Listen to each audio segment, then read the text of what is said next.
नहमदुहु व नुसल्ली अला रसूलिहिल करीम अम्मा बाद फ़अऊज़ु बिल्लाहि मिनश शैतानिर रजीम बिस्मिल्लाहिर रहमानिर रहीम व इज़ा हुय्यितुम बितहिय्यतिन फ़हय्यू बिअहसनि मिन्हा औ रुद्दूहा व क़ाला नबिय्यु सल्लल्लाहु अलैहि वसल्लम अफ़शुस सलाम बैनकुम औ कमा क़ाला अलैहिस्सलातु वस्सलाम।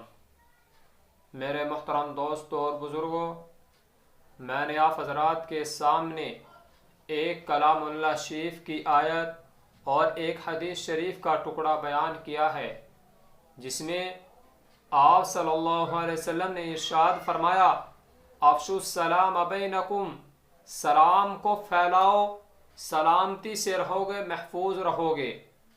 मेरे भाइयों, जितने भी दुनिया में मज़ाहिब हैं, जितने भी दुनिया में मज़हब है, तमाम के तमाम मज़हबों में सलाम करने का तरीका है। सब सलाम करते हैं, लेकिन सबका तरीका सलाम करने का अलग है। कोई नमस्ते नमस्कार के ज़रिए सलाम करता है, कोई गुड मॉर्निंग के ज़रिए सलाम करता है, कोई कैसे सलाम करता है। लेकिन आप सल्लल्लाहु अलैहि वसल्लम ने हमें ऐसा सलाम सिखाया जिसका दुनिया में भी फ़ायदा है और जिसका आखिरत में भी फ़ायदा है। आप दूसरे मज़ाहिबों के सलाम को देखिए, न उनका दुनिया में कुछ फ़ायदा है न आखिरत में कुछ फ़ायदा होगा, लेकिन हमारा एक मुसलमानों का सलाम ऐसा है कि दुनिया में भी उसका फ़ायदा हो रहा है और आखिरत में भी उसका फ़ायदा है। मेरे भाइयों, दुनिया में इसका क्या फ़ायदा है और दुनिया में इसके आखिरत में इसका क्या फ़ायदा है, इंशाअल्लाह मैं आप हज़रात के सामने ये भी बयान करूँगा। आप ये समझिए कि सलाम, इसकी इब्तिदा कैसे हुई, सलाम करने की इब्तिदा कहाँ से हुई, सलाम मकरू कहाँ से है, सलाम करने से दुनिया का क्या फ़ायदा होता है, सलाम करने से आखिरत का क्या फ़ायदा होता है, इंशाअल्लाह ये आप हज़रात के सामने बयान करूँगा। तो मेरे भाइयों, सबसे पहले दुनिया का फ़ायदा लीजिए कि इससे सलाम करने से आखिर दुनिया का क्या फ़ायदा हो रहा है। तो मेरे भाइयों, जहाँ हम सलाम करते हैं, हम करते हैं अस्सलामु अलैकुम व रहमतुल्लाहि व बरकातुहू। तो मेरे भाइयों, एक तरह के ये 3 दुआएं भी हो गई, क्योंकि आप इनके माने की तरफ गौर कीजिए। इनके माना क्या है, आप गौर कीजिए और देखिए। अस्सलामु अलैकुम, इसके माना है तुम पर सलामती हो, तुम सलामत रहो, तुम महफूज रहो। आगे क्या है, व रहमतुल्लाहि, और अल्लाह की रहमत नाजिल हो, अल्लाह की रहमत आप पर उतरे। आगे देखिए क्या शानदार लफ्ज है, वो बरकातुहू हो, और अल्लाह की बरकत आप पर नाजिल हो, अल्लाह की बरकत आप पर उतरे। मेरे भाइयों, देखिए ये 3 दुआएं ऐसी खास दुआएं, ऐसी जामे दुआएं हैं कि अगर ये कबूल हो गई तो मेरे भाइयों उसका दुनिया में भी काम बन जाएगा और उसका आखिरत में भी काम बन जाएगा। आप दुनिया में समझ रहे होंगे, क्योंकि आप हजरात को मालूम है कि दिन भर में एक घड़ी ऐसी आती है कि जिसमें हर एक दुआ कबूल होती है। वो न जाने कौन सी घड़ी है, हमें उसके बारे में कुछ मालूम नहीं है कि वो घड़ी कब आएगी कब नहीं आएगी, इसके मुतालिक हम नहीं जानते।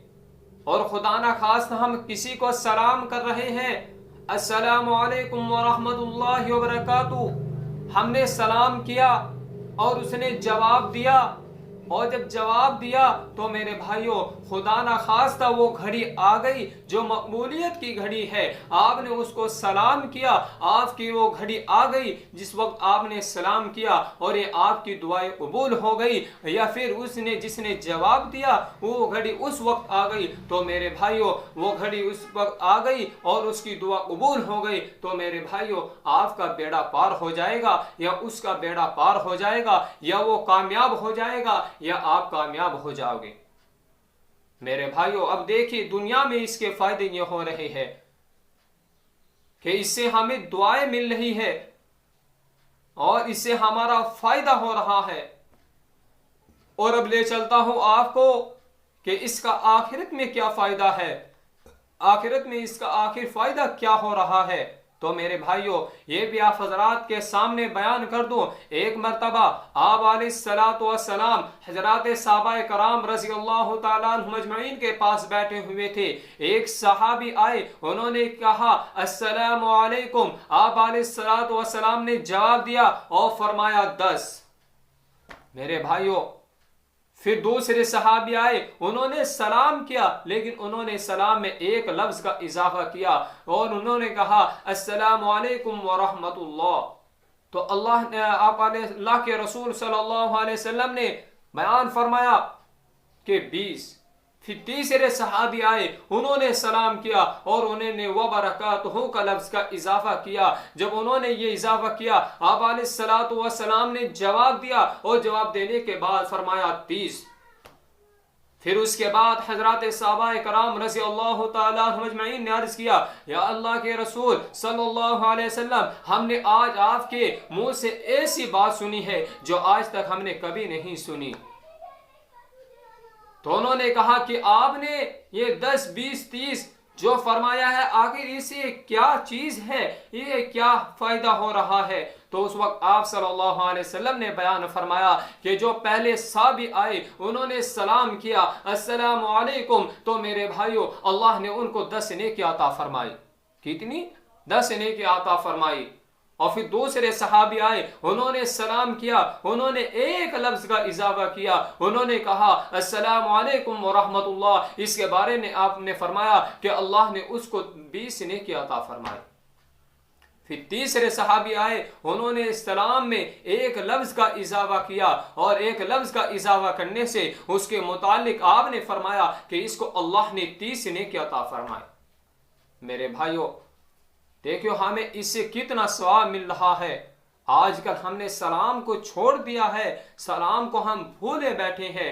मेरे भाइयों, हमें सलाम को फैलाना चाहिए। अरे सलाम से हमारे दुनिया के भी फायदा हो रहे हैं और आखिरत के भी फायदा हो रहे हैं। हमारे नामा आमाल में ये नेकियां जमा हो रही हैं। ये कल क़यामत के दिन नेकियां हमारे काम आएगी।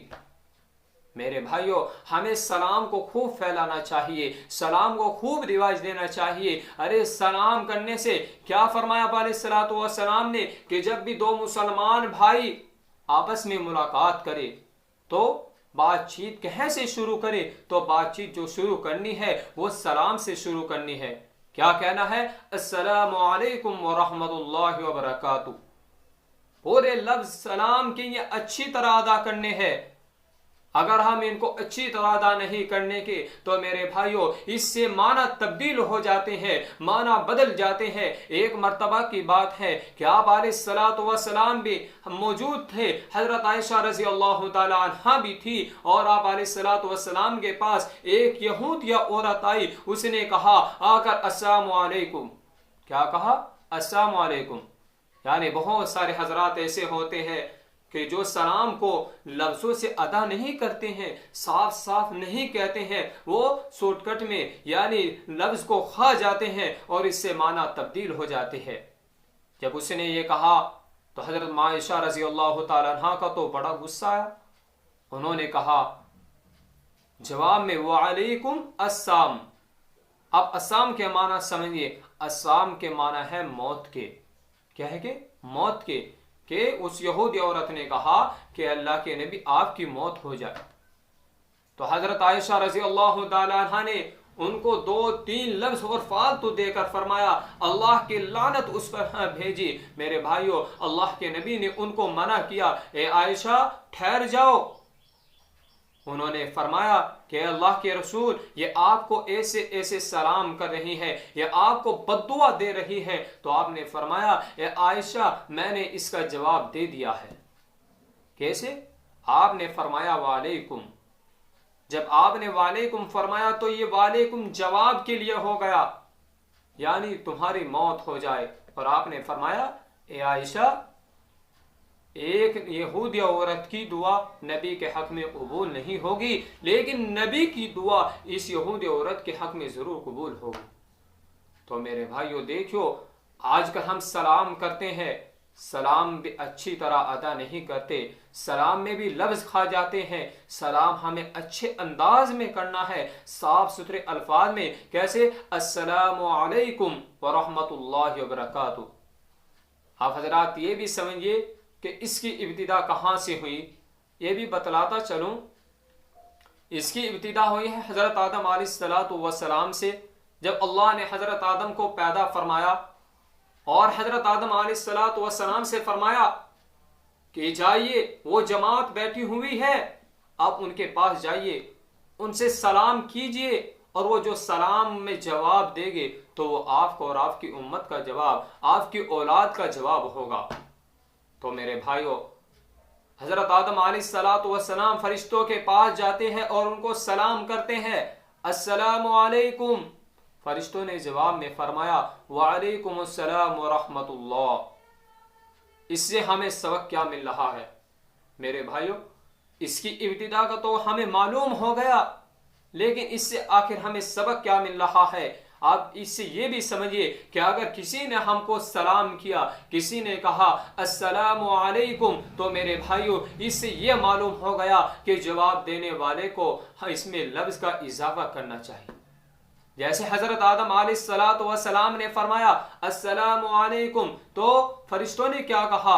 वालेकुम अस्सलाम व रहमतुल्लाह, एक लफ्ज का इजाफा किया। इससे यही सबक मिल गया कि तुम एक लफ्ज का या दो लफ्ज का जो भी सलाम का जवाब दे तो इसमें सलाम में इजाफा करे। जब सलाम में इजाफा करेंगे तो मेरे भाइयों उसकी नेकियों का फायदा होगा। मेरे भाइयों, हमें इसकी इब्तिदा का भी मालूम हो गया, दुनिया में इसके फायदे क्या है वो भी मालूम हो गए, आखिरत के फायदे क्या है, 30 नेकियां मिल रही है, दुनिया के फायदे के 3 दुआएं हमें मिल रही है, और इसी तरह इब्तिदा के बारे में भी मालूम हो गया। अब आप हजरात के सामने इसके आदाब, इसके मकरूहात चीजों के मुतालिक बयान करता हूं। इसके आदाब समझिए, मकरूहात बाद में बयान करते हैं। आप समझिए कि आदाब क्या होते हैं। यानी आदाब ये है, अदब ये है कि छोटा बड़े को सलाम करे। लेकिन आप हजरात ये भी समझ लीजिए कि आप सल्लल्लाहु अलैहि वसल्लम बड़े थे, और आप सल्लल्लाहु अलैहि वसल्लम जब रास्ते से गुजरते थे तो बच्चों को सलाम किया करते थे। तो मेरे भाइयों, आप ये ना समझे कि बच्चे आपके रास्ते से गुजर रहे हैं और उन्होंने सलाम नहीं किया तो आप उन पर तनाज़ो ना करें। तो मेरे भाइयों, आप अलैहिस्सलातु वस्सलाम बच्चों से तनाज़ो नहीं करते थे बच्चों को, बल्कि खुद ही सलाम किया करते थे। अगर हमारे बड़े बच्चों को सलाम करेंगे, बच्चों को हो तरगीब देंगे सलाम करने की, तो वही बच्चे हमारे दरमियान में सलाम को फैलाएंगे। वो आने वाली नस्ल है, सलाम को फैलाएगी, सलाम को जिंदा करेगी, ये सुन्नत जिंदा होगी।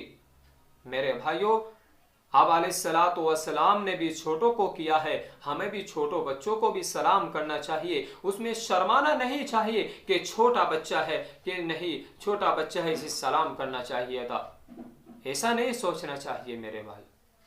और आगे चलिए, और अदब में से एक ये भी है कि अगर कोई शख्स रास्ते के दरमियान में बैठा हुआ है और कोई यहां से गुजर रहा है, तो मेरे भाइयों ये गुजरने वाला शख्स जो है इसका अदब बैठता है, इसका हक बैठता है कि वो जो बैठा हुआ है उसको सलाम करे।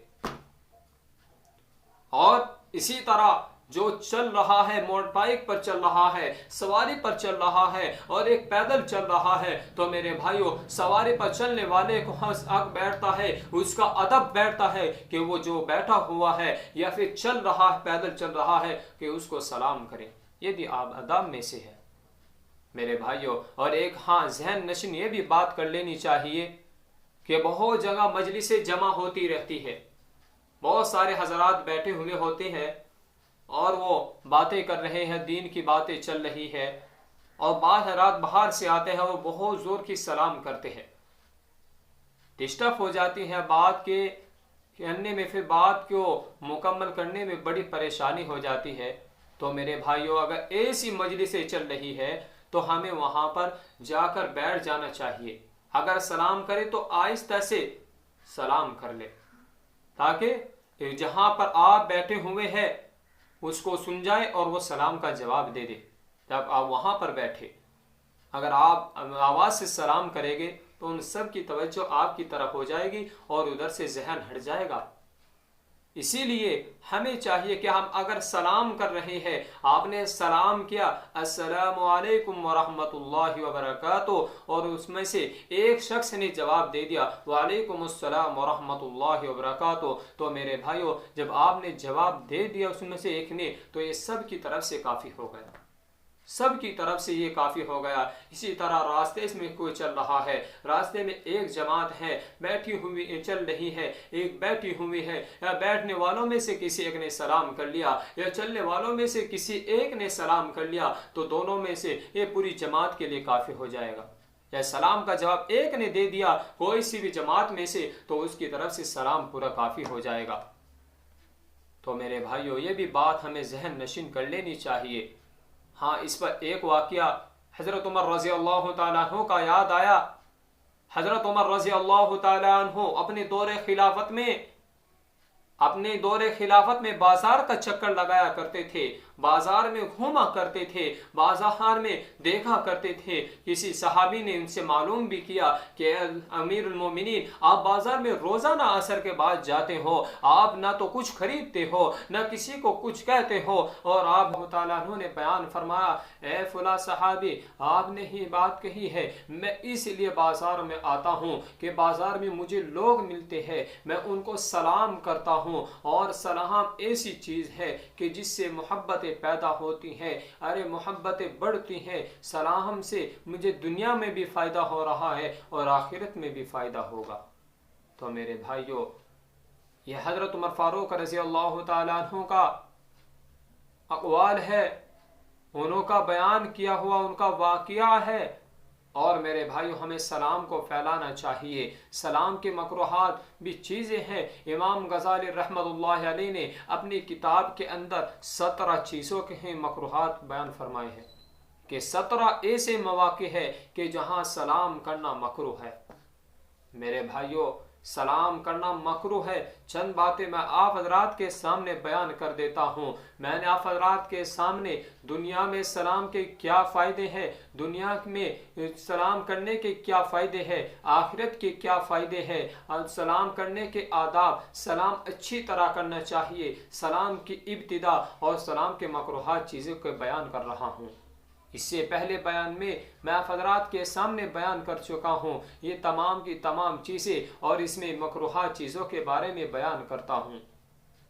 मेरे भाइयों सलाम की मकरूहात चीज़ें चंद आप हज़रात के सामने गोशवार कर देता हूँ कि मिसाल के तौर पर अगर कोई वज़ू कर रहा है, अल्लाह का जिक्र कर रहा है, इसी तरह कुरान शरीफ पढ़ रहा है, इसी तरह कोई खाना खा रहा है, ऐसे मौक़े पर सलाम करना मकरूह कहलाता है। हाँ अलबत्ता ये भी जहन नशीन कर लेना चाहिए कि अगर कोई किसी से बिल्कुल खुला हुआ है, बिला तकल्लुफ है, तो मेरे भाइयों अगर वहाँ बैठा वो खाना खा रहा है और इससे सलाम कर लिया तो इससे सलाम करने में कोई मुज़ायका नहीं है।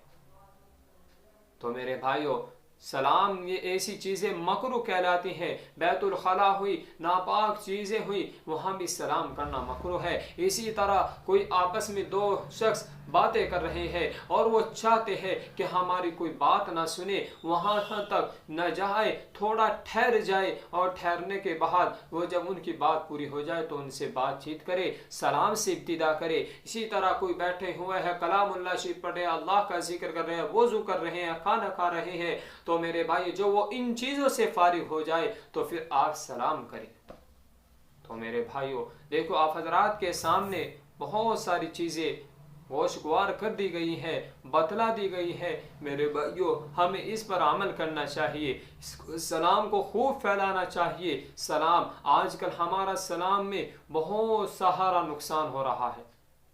मेरे भाइयों बहुत सारे हजरात को मालूम नहीं होता कि ये मुसलमान है गैर मुस्लिम है, इसका भी हमें मालूम नहीं चलता। तो मेरे भाइयों इससे भी हमें इसीलिए हमें चाहिए कि हम अपना लिबास कम से कम अपने सरों पर टोपी तो ज़रूर रखें। सलाम से जब हम टोपी रखेंगे तो हमारी मुसलमाना शान जाहिर होगी, और हम सलाम को फैलाएंगे तो मेरे भाई इससे बहुत फ़ायदा होगा। और एक बात ये भी जहन नशीन कर दूं, ये बात मेरे दिल में आ गई कि बहुत सारे हजरात होते हैं, स्कूलों में जाते हैं, कॉलेजों में जाते हैं, इसी तरह बाज़ारों में जाते हैं, किसी के घर जाते हैं, तो वो गैर मुस्लिमों को नमस्ते नमस्कार से लफ्ज़ से सलाम करते हैं। तो मेरे भाइयों, नमस्ते नमस्कार हमारे इस्लाम में नहीं है, क्योंकि नमस्ते के माना आते हैं सर को झुकाना, और मुसलमान सिर्फ अल्लाह के सामने सर झुकाता है, किसी माए के लाल के सामने सर नहीं झुकाता। तो मेरे भाइयों, इसीलिए आलिमों ने कहा है कि अगर आप गैर मुस्लिमों को सलाम करते हैं तो आप सलाम उनसे कैसे अल्फाज में करें, उनसे करें आदाब जी। आपने बाजारों में देखा होगा, मैंने खुद देखा है, सेठ लोग जो होते हैं तो एक दूसरे को आदाब कहते हैं, आदाब जी आदाब जी। तो मेरे भाई, इस आदाब कहने में ना तो दुनिया का कुछ फायदा है और न आखिरत का कोई नुकसान है, न इसमें कोई गुनाह है, कोई मुज़ायका नहीं है। तो मेरे भाइयों, अगर सलाम करने की नौबत गैर मुस्लिमों को आई तो आदाब का लफ्ज़ इस्तेमाल करें। और हाँ, बहुत सारे ऐसे होते हैं चमार गैर मुस्लिम कि वो सलाम करते हैं, तो मेरे भाई उनके सलाम में भी अस्सलाम वालेकुम वरहमतुल्लाह वालेकुम सलाम वरहमतुल्लाह का जवाब इस्तेमाल मत करना। आपने मना फरमाया, बिल्कुल आपको क्या कहना है, उन्होंने कह दिया तो आपको कहना है हदाक अल्लाह, कि अल्लाह आपको हिदायत दे, अल्लाह आपको इस्लाम की हिदायत कर दे, अल्लाह आपको इस्लाम की हिदायत दे और आप इस्लाम को कबूल करें। तो मेरे भाइयों, हमें इन बातों को जहन नशीन कर लेना चाहिए, इन बातों को सोचना चाहिए, जहन नशीन कर लेना चाहिए। सलाम की इतना हमारा फ़ायदा है सलाम करने का कि दुनिया में भी फ़ायदा है और आखिरत में भी फ़ायदा है। दुनिया में भी फ़ायदे आप हज़रात के सामने बतला दी गए कि इससे 30 नेकियां मिल रही है, आखिरत में 30 नेकियां मिल रही है। दुनिया के दुनिया में इससे 3 दुआएं ऐसी हैं कि जो बहुत जामे दुआ है, वो अगर कबूल हो गई तो बेड़ा पार हो जाएगा। मेरे भाइयों, आज एक शिकायत बहुत आती है, बहुत सारे हजरात कहते हैं कि आजकल हमारे घरों में मोहब्बतें नहीं रही, मियाँ बीवियों में मोहब्बतें नहीं रही। तो कैसे मोहब्बतें रहेगी? आप सलाम को फैलाए। मेरे भाइयों, आप एक बात बतलाइए, आप जब घर जाते हो तो सलाम करने का हक किसका बैठता है? बहुत सारे हजरात कहते हैं कि बीवी करेगी। क्यों भाई, तू क्यों नहीं कर सकता? तेरा हक बैठता है कि जो जाता है उसका हक बैठता है कि वो सलाम करे। आप सलाम करें उससे, अस्सलाम वालेकुम वरहमतुल्लाह, ये 3 दुआएं जब आप अगर ऐसे वक्त में आपने सलाम किया कि वो दुआ का कबूलियत का वक्त हुआ तो आपकी दुआ कबूल हो जाएगी और इसका बेड़ा पार हो जाएगा, या उसने जवाब दिया तो आपका बेड़ा पार हो जाएगा। तो मेरे भाइयों, अगर आप आपस में मोहब्बतें बढ़ाना चाहते हैं, आपस में प्यार मोहब्बत बढ़ाना चाहते हैं, तो इसका एक तरीका, एक हल ये भी है कि आप सलाम को रिवाज दें, सलाम को फैलाए, सलाम को रिवाज दे के तो आप महफूज भी रहोगे, सलामती से रहोगे, महफूज रहोगे, प्यार मोहब्बतें बढ़ेगी। तो मेरे भाइयों, यही बातें, चंद बातें मैं आप हज़रात के सामने बयान करनी थी। तो मेरे भाइयों, जो मैंने आप हज़रात के सामने बयान करी है, दुआ करे अल्लाह तबारक व तआला मुझे भी और आप सबको खूब सलाम फैलाने की तौफीक अता फरमाए। आमीन। व आखिरु दावाना अनिल हम्दुलिल्लाहि रब्बिल आलमीन।